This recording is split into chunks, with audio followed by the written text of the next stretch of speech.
Welcome to the Intuitive Therapist Podcast with Janis R. Cohen, therapist, clairvoyant, empath, and medium. Listen in as she takes a no-nonsense deep dive into real human struggles and how to resolve them.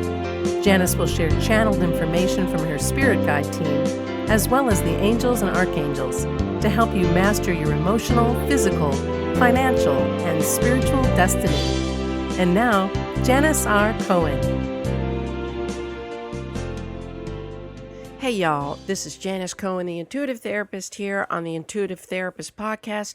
Welcome to another episode of the show. We are a few weeks into October. Hope it's going all right for you this month.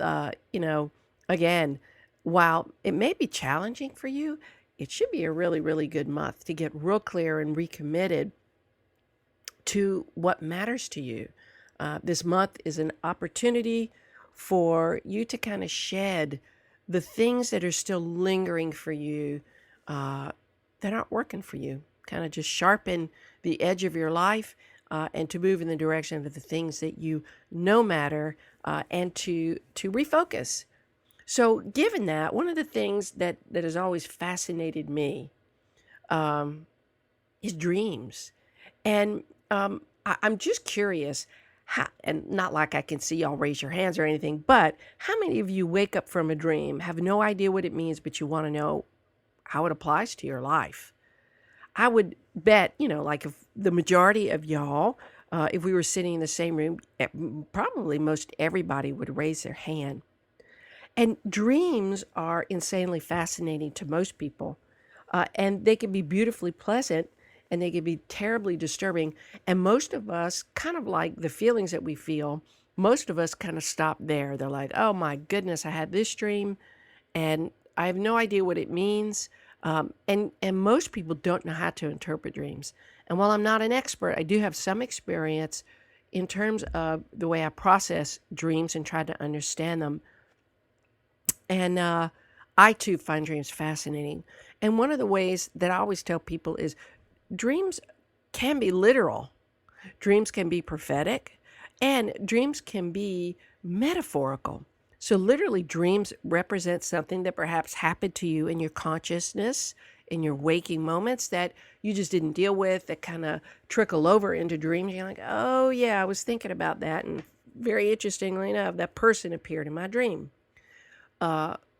Prophetically, and I'll talk about this towards the end of today, people can dream of things to come. They prophesize. They're able to see events happen before they happen. And then metaphorically, dreams are not the literal manifestation. What they do is they are a metaphor for something in your life.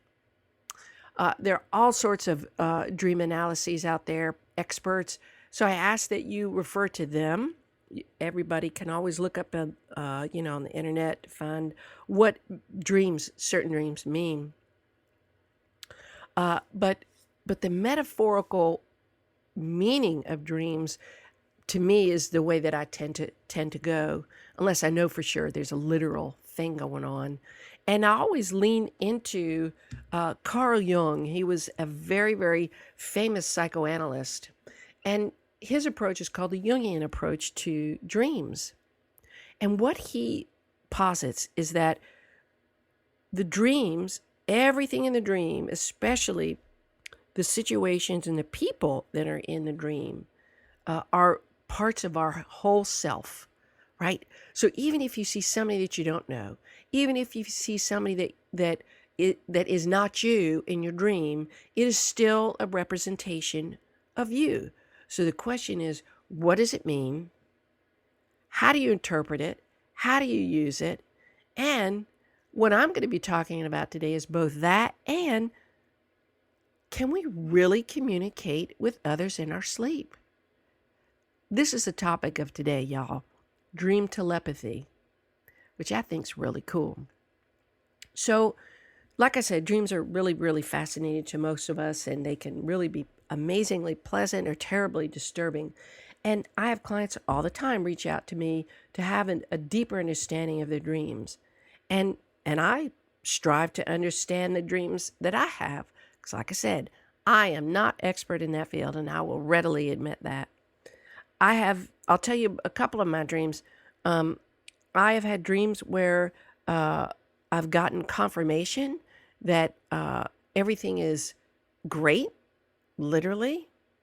I've gotten confirmation that I'm not paying attention to things, that people in my life will come into my dreams and let me know that I've got to attend to what I have yet to attend to.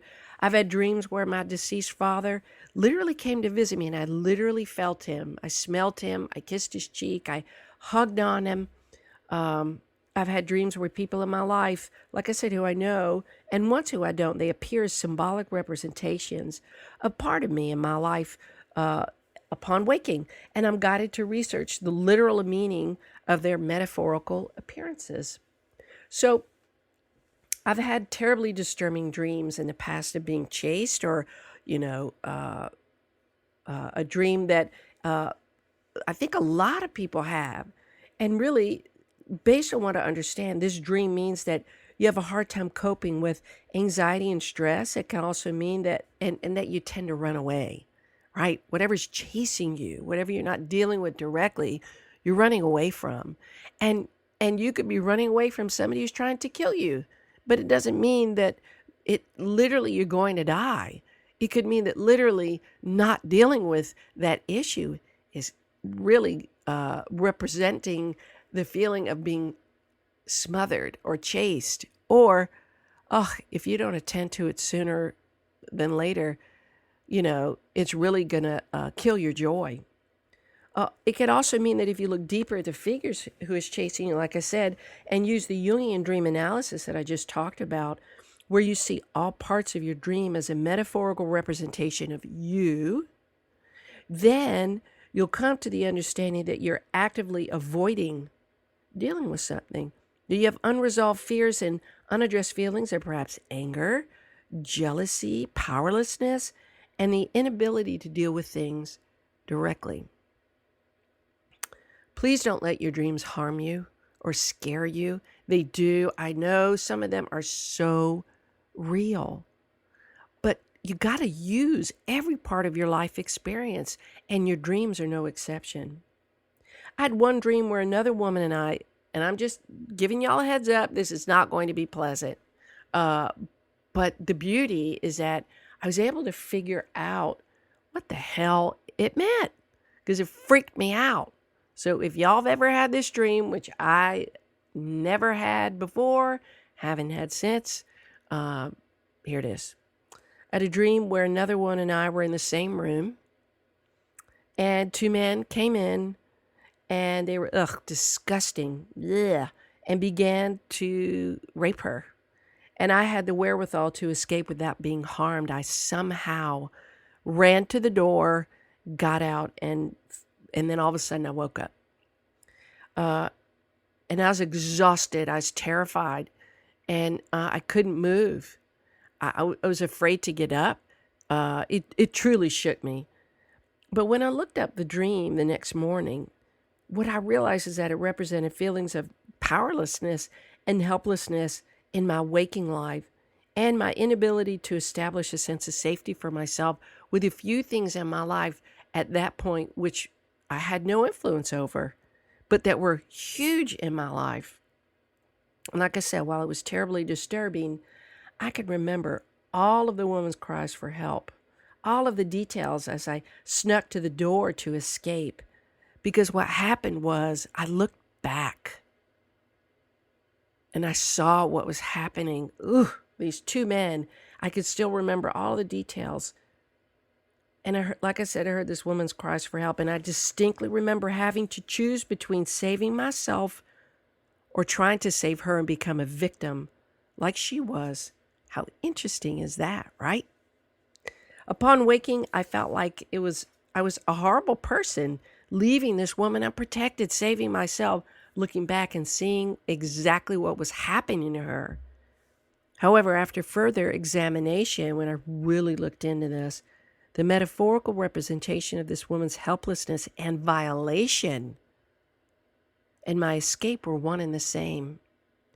The symbolism of me looking back at this quote unquote woman who was a vulnerable stranger and who had been taken by surprise by these two disgusting men, and she was trapped as I ran out the door, to me meant that I absolutely had the capacity to take back control of my life and not be subject to the vulnerability that I imagined that I felt. Even though my fight or flight impulse in the dream was alive and kicking, in my waking moments, it was a reminder to me that I needed to get hold of feelings of being helpless to control the things in my life. And the way to do that was to stop trying to control it, but to do what I could in my life to create calm and ease. Dreams are insanely fascinating to me, and I'm always eager to understand them so that I can use them to more clearly understand my life. And I feel like if you can shift into that default setting, your dreams, you're not going to feel like your dreams are a waste, or they're just there to freak you out. Some of you say, well, I don't dream. And you know what? Everybody dreams if you're able to get into, I believe it's the beta sleep. And sometimes we don't remember dreams. You just work through them and we wake up, okay? Some of you who don't sleep well, you can't get to that real deep state of sleep where you are dreaming. So there are different kinds of people who dream, who don't dream, who don't remember, and who do remember. But everybody at some point dreams. And like I said, I'm not a dream expert, but I'm pretty good about helping people understand how their dreams can contribute to the quality of their life in their waking moments. And while I'm not going to go into a deeper understanding of all the different kinds of dreams, you can look up your dream, the content of your dream with keywords, and find different sites that can really help you understand it. I'm really going to leave that to the experts. So today I want to speak about dream telepathy, which to me is so cool. How we can communicate with others while we're sleeping. And yes, this really is a thing. Several years ago, when I attended a training about psychic development with the famed Sandy Anastasi, I love her. Oh, she's amazing. And she has a series of books called Psychic Development. So if you are ever interested in expanding your gifts and really learning how to learn the basics of intuitive and psychic development, to being able to manifest, to communicate with people who've passed, get these 5 books. They are so affordable. She is world renowned. She's been doing this for 30 years. She's on Facebook. She's on YouTube. Oh, and an amazing human being. So gifted. So I found her and I attended a training with her. And we did an experiment where we attempted to communicate through our dreams. We were asked to send a workshop partner a symbol as we slept, and each of us was to report back what we dreamed about. And lo and behold, y'all, holy mackerel, it was right on, because we had the intention. We did both sending and receiving. And when we came together, my partner, it was insane. We were laughing. We were so tickled because it worked. And like I said, I was blown away, even though a deep part of me, I knew about the authenticity of dream communication. Like there was a part of me that was skeptical. It was neither the first or the last time that I'd been the sender or receiver of this kind of information. And I would bet y'all have had similar experiences. Even if you weren't able to justify it with somebody else, we've all had these kinds of telepathic receiving and sending experiences. So let me explain to you what dream telepathy really is. Telepathy comes from the Greek word tele, meaning from a distance, and pathos, meaning feeling or passion. When we think about this phrasing, it can conjure up the idea of transmission and perception of sensations, feelings, and spiritual experiences from a distance between two people. And telepathy happens in dreams when thoughts, emotions, or physical sensations are transmitted from one mind to another. Telepathic dreaming involves a sender and a receiver, and to test the phenomena, All you need to do is choose somebody to experience this with, and then have the intention to receive or send information and write what you get down, and then you discuss it with them upon waking. It's that simple. Most of the times you can get a form of what they intended to send you, meaning that it will often sound or look like what they've sent, but not exactly. But just know that y'all have had a telepathic experience, or you'll get exactly what they sent, especially if it's a name or a shape or a color of something, if it's something simple. We know that everything is made up of energy, everything. And given that the quantum physics, the ability for particles to be in two states at the same time, is the go-to explanation for sending and receiving energy and information. This is the telepathy piece. Quantum physics posits that there is a vast interconnection between everything in the universe energetically. Okay, so it begs to be understood, y'all, that we can communicate in any capacity, asleep or awake. And it's all energetic. With the intention to send and receive, we can communicate while we're catching our Z's. How cool is that, y'all? This is really cool. Back in the 1880s, an Italian psychical researcher, psychical, that's really a word. I did not make that up, y'all. I do make up words sometimes and people laugh at me, but I did not make that one up. His name is G.B. Ermacora, Ermacora. He published his research about telepathic dreaming, and he was the first to have done this, and he wrote about it. However, his work was not published until about 9 years later under the auspices of the American Society for Psychical Research. Ermacora worked with a psychic and her name was Maria Manzini. And according to the research and the history, they received amazing results, even though back then they weren't subject to the scientific rigors of today's practices of trying to validate the evidence and be in more of a controlled environment. Clearly, the understanding of dream telepathy was present, and the acceptance of it was present.